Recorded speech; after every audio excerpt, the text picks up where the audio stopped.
This week we get switched on with the new hybrid console from Nintendo.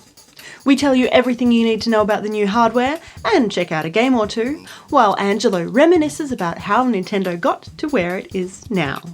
This is Player Attack.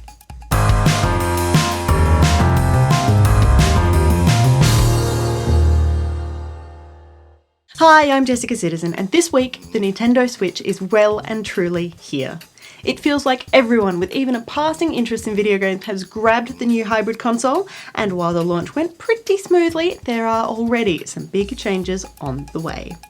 We've got a proper look at the new hardware a little later in the show, but we can confirm a few things.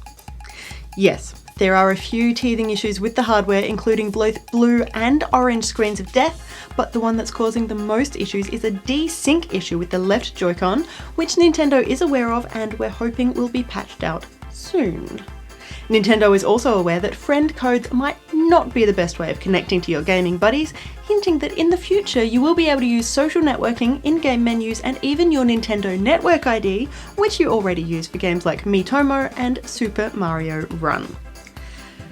And while we're still not sure quite how someone discovered this the first time, it has been confirmed Nintendo has applied a bittering agent to Switch game cards.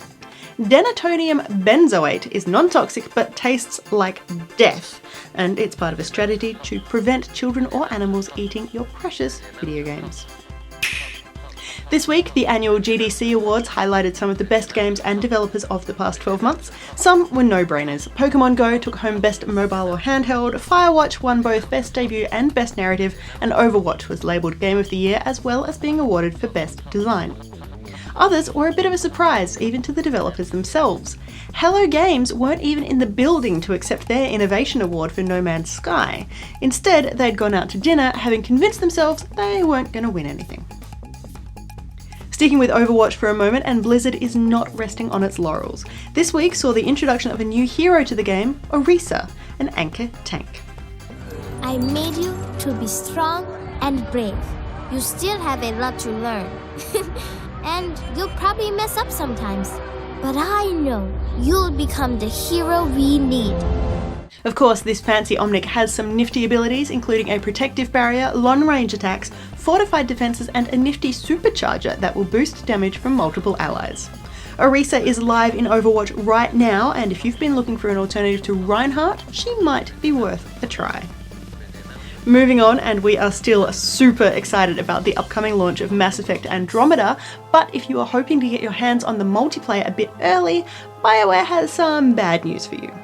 While a multiplayer tech test had been planned for this weekend, it now seems the upcoming space opera doesn't need one. Lucky gamers at PAX East will be able to go hands-on with the game on the show floor, but if you can't get to Boston, you'll have to wait until a little later in the month to pay a visit to Andromeda. In quick news, Peter Moore has left the games industry. He's been working as Chief Competition Officer at EA after moving through a number of positions, including President of EA Sports, after leaving Microsoft 10 years ago. He's now stepped into what must be a dream job for him, CEO of the Liverpool Football Club. Minecraft has officially sold more than 122 million copies across its lifetime, with 16 million of those sold in the past 8 months. In case you thought nobody was still playing the blocky world builder, Mojang has also confirmed that more than 55 million gamers still log in each month. Randy Pitchford stepped onto the stage at Epic Games' Unreal Engine event at GDC to show off something that's been in the works at Gearbox for a while now. Now, technically, this isn't Borderlands 3, but it is tech that may be used in the next Borderlands game, so... Twitch is about to become far more than just an online streaming platform. The video company is branching into games retail, giving viewers the opportunity to buy the very games they're watching.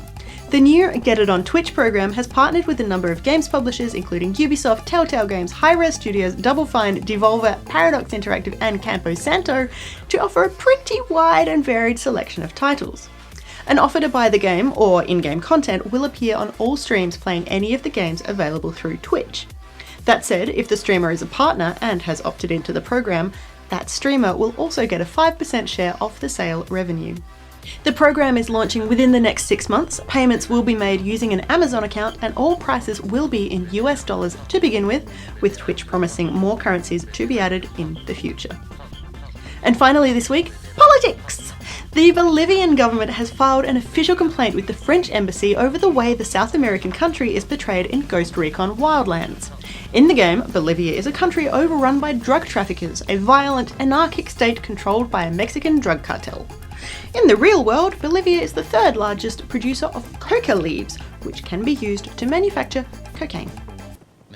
Ubisoft has responded, explaining that Wildlands is a work of fiction and Bolivia was chosen as the setting thanks to the country's magnificent landscapes and rich culture.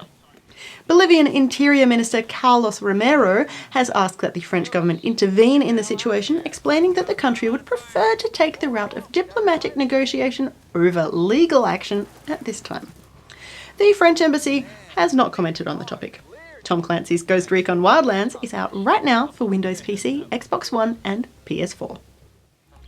For more information on any of these stories or to keep up to date with the latest gaming news, head to playerattack.com. But for now, stick around, we've got plenty more still to come.